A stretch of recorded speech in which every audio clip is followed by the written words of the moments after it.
The airport buzzed with its usual symphony of hurried footsteps, the rolling wheels of luggage, and muffled announcements echoing across the terminal. General Abigail Carter stood among the crowd, her casual attire blending seamlessly with the sea of travelers. She adjusted the strap of her worn leather bag and took a steadying breath as she approached the check-in counter. Her outfit, a pair of well-worn jeans, a plain gray sweater, and scuffed sneakers, spoke of comfort over formality. Her hair was tied back neatly, but the sharp edges of her military demeanor were carefully concealed for the moment. Abigail's suitcase rolled smoothly behind her, carrying not just her belongings, but also the silent weight of her responsibilities. Her destination was Washington, D.C., the first leg of her journey to an international defense summit in New York City. The summit was no routine assignment. It was a critical meeting of military leaders and diplomats, convened to address the escalating tensions in the South Atlantic. As one of the highest-ranking generals in the U.S. Army, Abigail had been entrusted with presenting a comprehensive strategy for de-escalation, a plan she had spent weeks refining. Despite her attempts to blend in, Abigail carried an aura of authority that even casual attire couldn't mask. She had spent decades earning her rank, navigating the labyrinth of military life with determination and grit. She was no stranger to skepticism, doubt, or outright prejudice. Yet, even after all she had accomplished, there were moments when her achievements seemed invisible to those who couldn't see past her gender or the color of her skin. As she reached the check-in counter, Abigail handed her ticket and military ID to the young attendant on duty. The woman, dressed in a crisp uniform and sporting a polished smile, took the ID with a practiced efficiency. But as her eyes flickered between the ID and Abigail, the smile faltered ever so slightly. Abigail caught the fleeting look of hesitation, the unspoken question that hung in the air. It was a look she had seen before, a mix of doubt and surprise, as though the attendant couldn't quite reconcile the rank on the card with the person standing before her. "Can I help you?" the attendant asked, her voice polite but tinged with uncertainty. "Yes," Abigail replied evenly. "I'm booked on Flight 622 to Washington, D.C., first class." The attendant's smile returned, but there was a stiffness to it now. She began typing on her keyboard, glancing at the ID again before setting it down on the counter. Abigail stood patiently, her posture relaxed, but her mind alert. She could sense the undercurrent of doubt, the silent calculations taking place as the attendant tried to reconcile the details. "Are you sure this is your flight?" the attendant asked, her tone no longer entirely polite.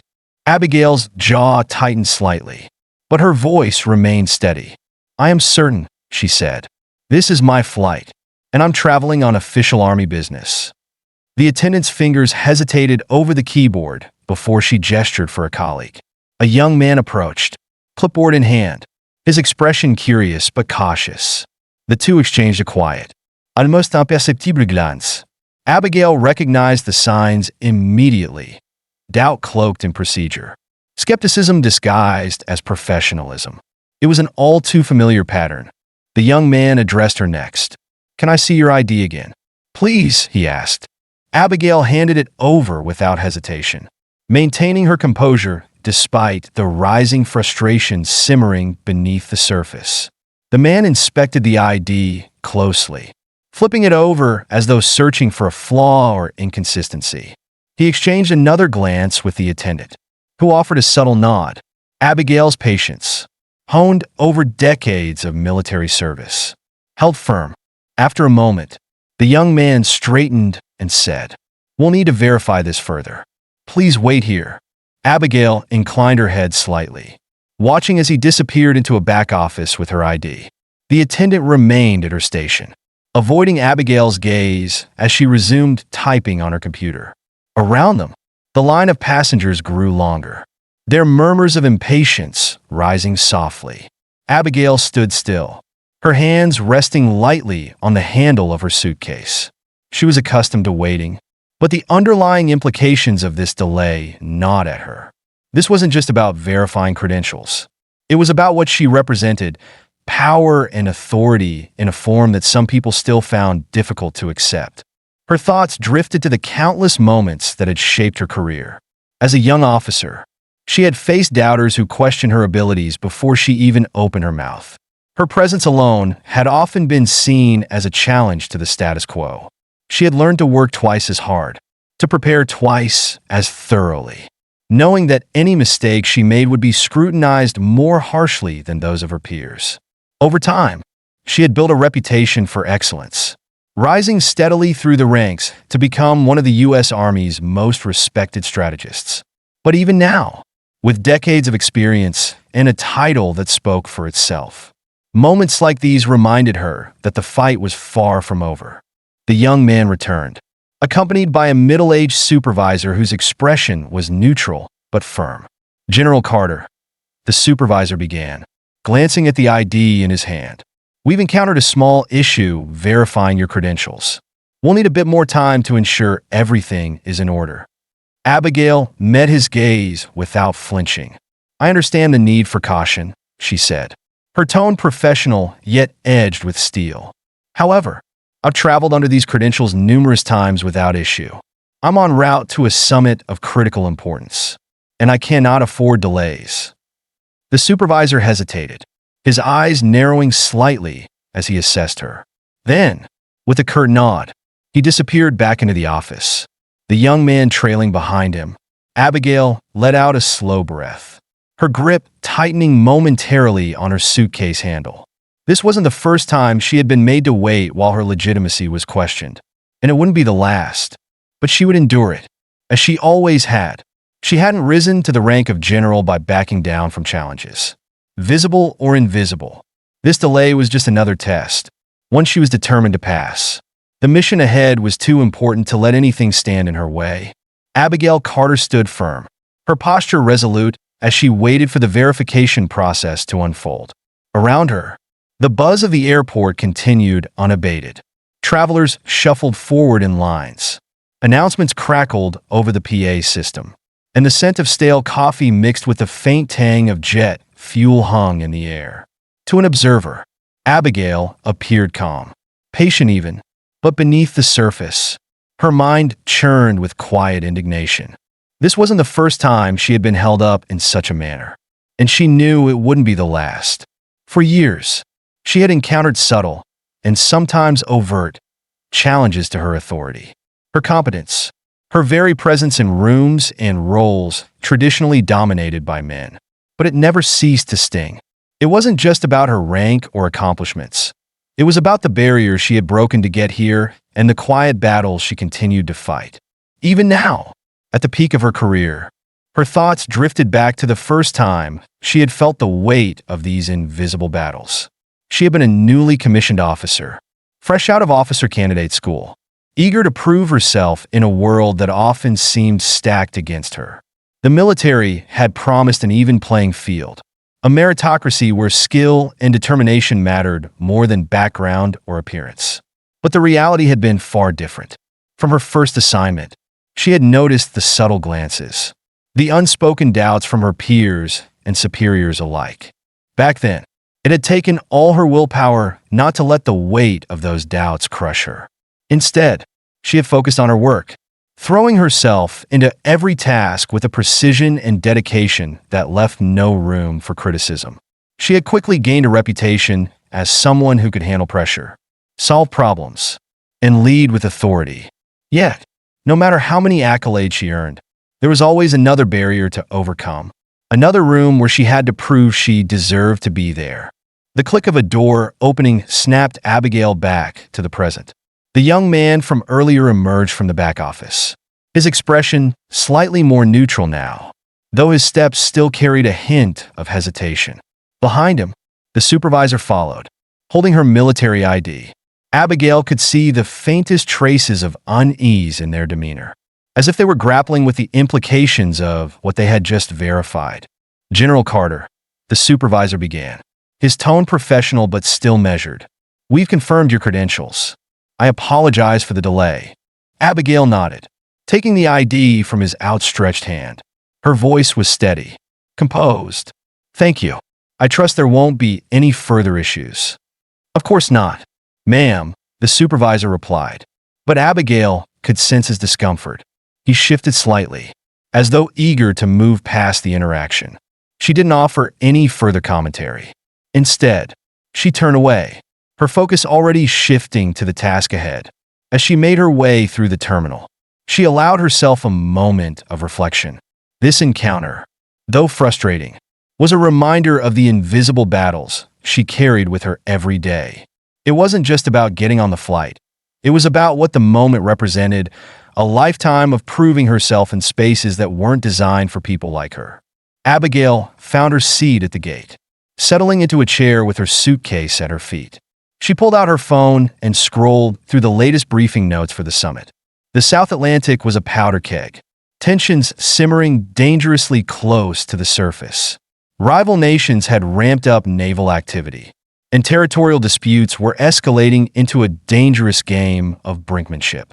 Her plan, meticulously crafted and refined, was designed to de-escalate the situation, fostering cooperation rather than confrontation.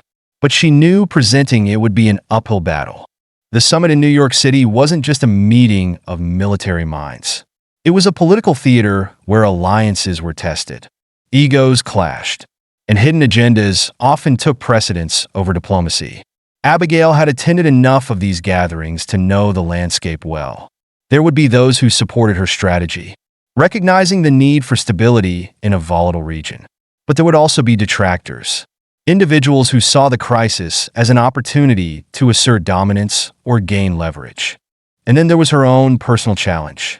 Even now, as one of the most respected generals in the U.S. Army, there were those who would question her place at the table. They wouldn't say it outright, but she could feel it in the way they hesitated before addressing her, in the veiled remarks about her qualifications or approach. It was a reality she had learned to navigate with poise, turning every doubt into an opportunity to demonstrate her capability. The boarding announcement crackled over the loudspeakers, pulling her from her thoughts. Abigail gathered her things and joined the line for first class, her expression calm and focused. The attendant at the gate scanned her ticket without issue, offering a polite smile. Abigail nodded in return, stepping onto the jet bridge with purposeful strides. As she settled in her seat in first class, Abigail allowed herself a moment to relax. She stowed her bag in the overhead compartment and fastened her seatbelt, her mind already returning to the summit. The flight attendant offered her a drink, but she declined, preferring instead to review the notes she had prepared. This summit would be one of the most challenging she had attended, not because of the technical complexity of the issues at hand, but because of the stakes involved. Lives were at risk, and the decisions made in the coming days would shape the geopolitical landscape for years to come. Abigail glanced out the window as the plane taxied down the runway. The hum of the engines was a familiar sound, a steady backdrop to her thoughts. She had always found a strange comfort in flying. Up here, above the clouds, the world seemed smaller, its conflicts and tensions momentarily distant. Yet, she knew better than most how quickly peace could shatter, how fragile the balance of power truly was. As the plane ascended, Abigail closed her eyes briefly, letting the rhythmic vibrations of the aircraft steady her. The summit would be another battle, a different kind of battlefield, but one no less critical. She had faced doubters, skeptics, and outright adversaries before. She would face them again, armed not with weapons, but with strategy, resilience, and an unshakable belief in the importance of her mission. When the plane leveled out at cruising altitude, Abigail opened her eyes and reached for her tablet. The work was far from over, and she would be ready, always. The plane hummed steadily as Abigail Carter scrolled through the updated intelligence briefing on her tablet. The more she read, the clearer it became that the summit wasn't just about proposing solutions. It was about preventing disaster. Tensions in the South Atlantic were at a breaking point. Naval exercises from rival nations had intensified, and territorial disputes were spilling into dangerous waters. Abigail's mission wasn't just about strategy. It was about walking the fine line between diplomacy and defense, ensuring the world didn't tip into unnecessary conflict. She glanced at the clock in the corner of her screen, mentally calculating the hours left until she would step into the conference room in New York City. Her presentation was polished and precise, but the audience she would face required more than just information. It demanded finesse. The summit would bring together leaders and military officials from around the globe, each representing their nation's interests. They were allies and adversaries alike, united only by the precarious need to stabilize an increasingly volatile region. Abigail leaned back in her seat and closed her eyes briefly, allowing her thoughts to wander. She recalled the countless meetings she had attended over the years, each one a chessboard of power plays, alliances, and subtle manipulation. But this time, the stakes were higher. The South Atlantic's crisis was no longer a regional issue. It was a global concern.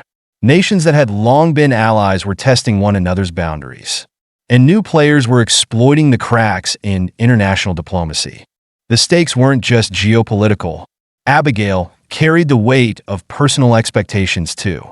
She knew there would be people in that room who would question her authority before she even spoke. They wouldn't say it outright. Of course, their doubt would show in the way they addressed her, the way they dissected her ideas more critically than others, or the way they hesitated to align themselves with her plan. It was the unspoken challenge she faced every time she stepped into a room like this. The flight attendant's voice broke through her thoughts. "Ma'am, can I get you something to drink?" Abigail opened her eyes and offered a polite smile. "No, thank you. I'm fine." The attendant nodded and moved on, leaving Abigail to her solitude. She glanced out the window at the expanse of clouds below, the endless horizon a stark contrast to the storm brewing in her mind. Flying had always given her a sense of clarity, a brief reprieve from the noise of the world below. Up here, everything seemed simpler, but as soon as the plane landed, she knew the chaos would resume. Her tablet chimed softly, indicating a new message. She tapped the screen to reveal a text from Colonel James Reynolds, her trusted second-in-command, who was already on site at the summit. Intel update. Increased naval movements reported in the South Atlantic. Tensions rising between Brazil and Argentina over territorial claims. We've incorporated the latest data into your presentation deck. Call if needed. Abigail's jaw tightened as she read the message. She had anticipated the escalation, but the speed at which it was happening was alarming. These weren't just isolated maneuvers. They were calculated moves that threatened to draw in global powers. She typed a quick response, thanking Reynolds for the update, and began reviewing the new data he had mentioned. The reports painted a grim picture. Satellite imagery showed increased naval deployments from Brazil, while intelligence suggested Argentina was bolstering its defenses. Both nations were vying for control of resource-rich waters, their rhetoric growing sharper with each passing day. Other nations, including China and Russia, were quietly positioning themselves in the background, ready to exploit the conflict for their own gain. Abigail's task wasn't just to prevent a regional war, it was to prevent a global catastrophe. She made notes as she read, refining her approach. The plan she would propose at the summit had three key components: freezing all military exercises in disputed waters, establishing a neutral international oversight committee, and initiating multilateral negotiations to draft a binding code of conduct. It was a strategy designed to de-escalate tensions and create space for diplomacy. But she knew it would face resistance. Some nations would see it as a concession of power. Others would view it as a threat to their sovereignty. Abigail had spent weeks preparing for these objections, anticipating the arguments that would come her way. Her role wasn't just to propose a plan, it was to convince the room that it was the only viable path forward. That meant standing firm against criticism, addressing skepticism with facts, and finding common ground where it seemed impossible. Her thoughts drifted to the people she would face at the summit. There would be familiar allies, like Admiral Henry Jameson, a veteran of the U.S. Navy who had always supported her work. His presence would be a source of stability in an otherwise tense environment.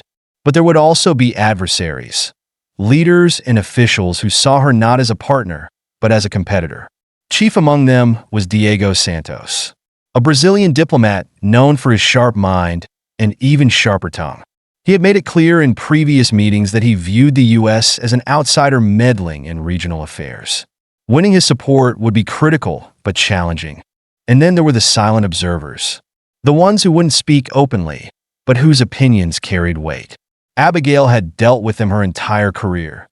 The skeptics who doubted her capabilities not because of her ideas, but because of who she was. She had learned to recognize their glances, their subtle dismissals, and to counter them with unshakable confidence. The pilot's voice crackled over the intercom, announcing the plane's descent into Washington. D.C. Abigail powered down her tablet and placed it in her bag, mentally preparing for the next leg of her journey. She would have only a brief layover before boarding her flight to New York, where the real battle awaited. As the plane touched down, she felt the familiar rush of anticipation. The summit would test her in ways both professional and personal. But she was ready. She always was. Abigail Carter had spent her entire life fighting battles on the field, in conference rooms, and in the quiet spaces where doubt tried to take root. This summit was just another battlefield, and she was determined to win. As Abigail Carter's plane touched down at LaGuardia Airport in New York City, she felt a mix of anticipation and determination settle over her. The summit she was about to attend wasn't just another meeting. It was a gathering of some of the most influential military and diplomatic leaders in the world. These summits were where strategies were born, alliances solidified, and power plays executed. Abigail knew that every word she spoke would carry immense weight, and every pause would be scrutinized. She wasn't just representing the United States. She was also proving, once again, that she belonged in this room. The city's energy was palpable as her car wove through the bustling streets toward the summit's venue, a towering conference center in Midtown Manhattan. The glass facade of the building gleamed in the late afternoon sun, reflecting the flags of dozens of nations fluttering outside. Security was tight, with armed guards stationed at every entrance and attendees filtering in through checkpoints. Each individual carried the weight of their nation's interests on their shoulders. Abigail stepped out of the car, her civilian attire immaculate but understated. She carried herself with the calm confidence of someone who had navigated this kind of environment many times before.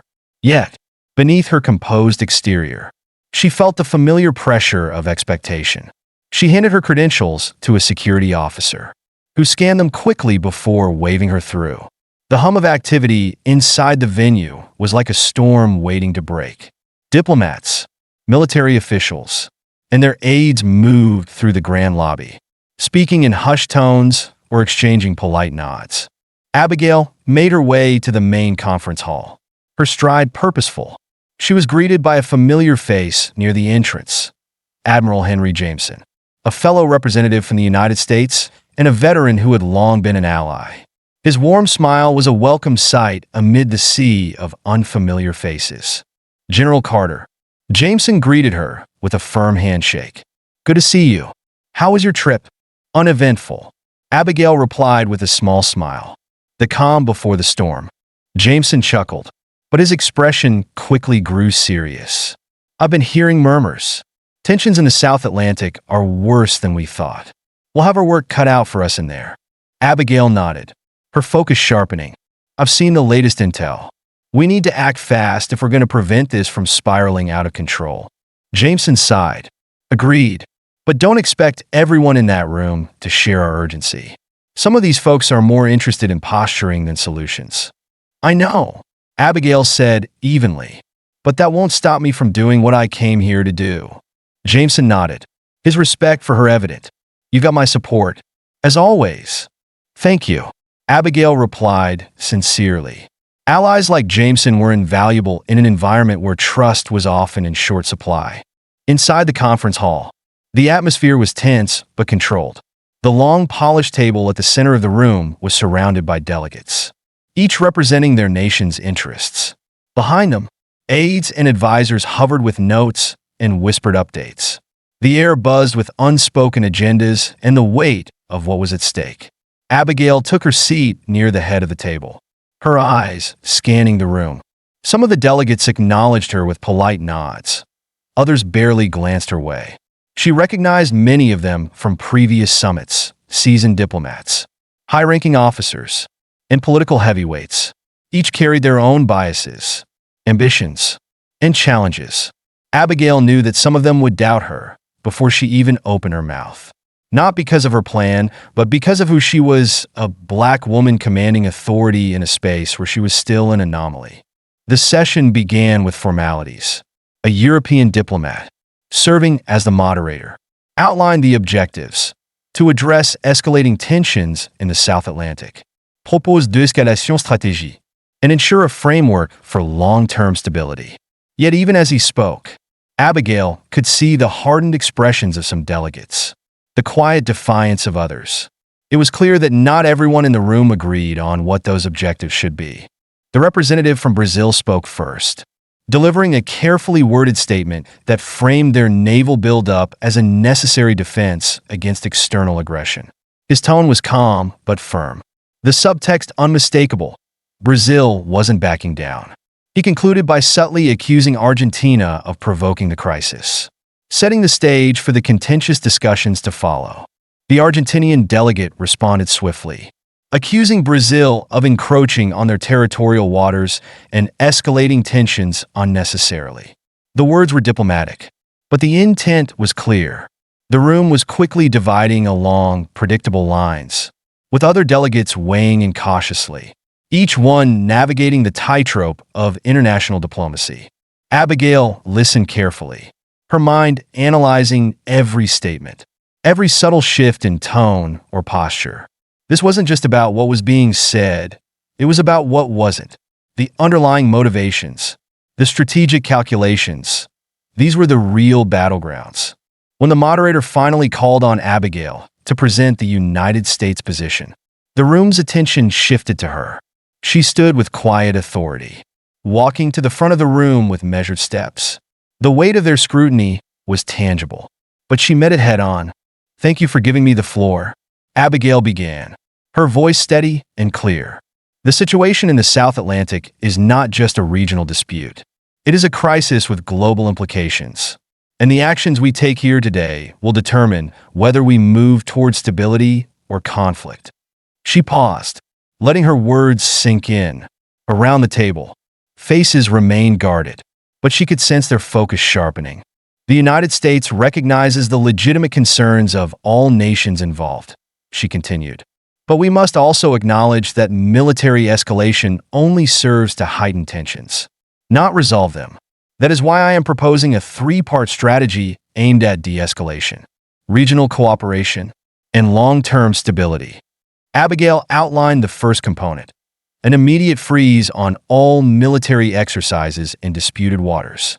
It was a bold but necessary step to create breathing room for diplomacy.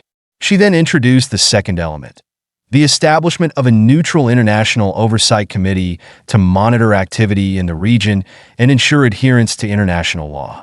Finally, she proposed multilateral negotiations to draft a binding code of conduct, addressing territorial claims and preventing future conflicts. As she spoke, she saw the subtle shifts in the room. Some delegates leaned forward, their expressions thoughtful. Others remained stone-faced, their skepticism unspoken but evident. She anticipated the objections that would follow, but she was prepared. "We all want stability," Abigail concluded, "but stability cannot be achieved through dominance. It can only be achieved through cooperation and mutual respect. The United States is committed to leading these efforts, but we cannot do it alone. We need your partnership." She returned to her seat, her gaze steady. The room was silent for a moment, the weight of her words hanging in the air. Then, as the moderator opened the floor for discussion, the battle of ideas began. Abigail braced herself. This was just the beginning. The hours of debate stretched into the evening. The room bathed in the soft glow of chandeliers as the weight of the discussions pressed heavily on everyone present. By the time the session concluded, Abigail's strategy had gained tentative approval. The Oversight Committee proposal was met with cautious agreement, while the freeze on military exercises was accepted as a temporary measure to de-escalate tensions.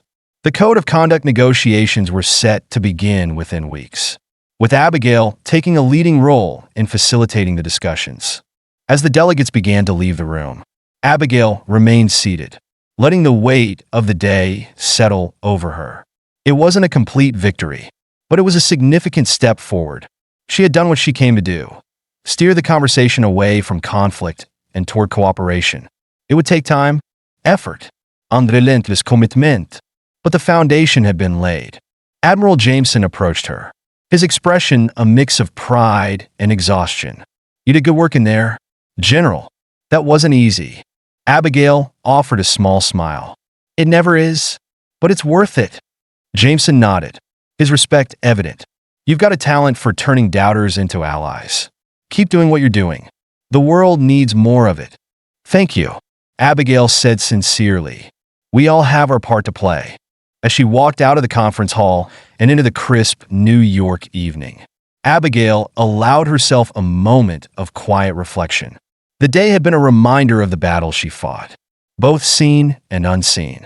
Every question, every doubt, every subtle challenge to her authority was a reflection of the larger barriers she had spent her life breaking down. But she didn't let it weigh her down. Instead, she carried it as fuel, a reminder of the progress she was making, not just for herself, but for others who would follow in her footsteps. The fight for peace, stability, and equality was never over, but she was more than ready to keep leading the charge. Looking up at the towering skyline, Abigail Carter felt the resolve that had guided her through every challenge, every obstacle, every doubt. The world was watching, and she would not falter. This wasn't just her job, it was her mission, and she would see it through, no matter how long it took.